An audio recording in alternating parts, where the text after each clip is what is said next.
annabi sallallahu alaihi wasallam ya binne shi, yace to a nemi dutse a ajiye, ya ajiye dutse daidai kan wato Usman ibn Mas'ud a Madina, yace don na gane kabarin dan uwana na rika ziyartarsa. Wannan kuma sunna ce, sanya dutse akan kabari, mana akan ƙarshen kabari, ba a ɗora kai ba, a ƙarshen kabari a ɗora, a ajiye dutse don ya zama alama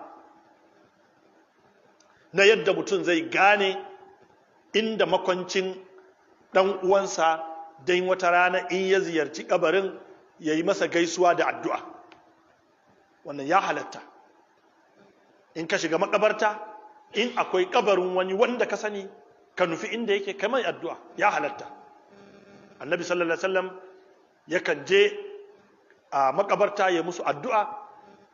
Shekaran ƙarshe ya je inda aka binne shuhada Uhud, ya yi musu addu'a, ya je kan kabarin Hamza ya yi masa addu'a, ya yi masa kabbarori. Ya halatta mutum ya ziyarci kabarin wani.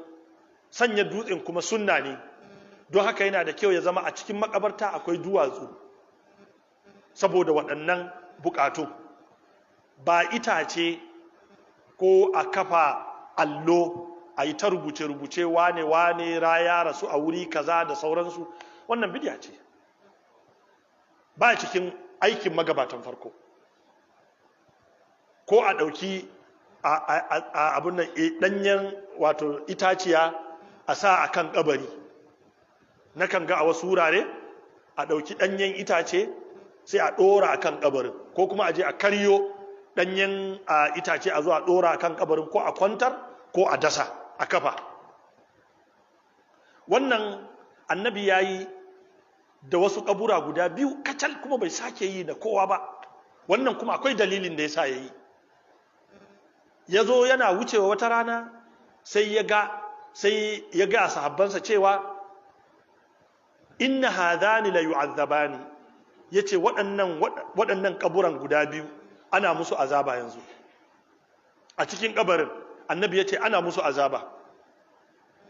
Annabi yace wa ma yu'azzabani fi kabir, ko wa ma yu'azzabani min kabir.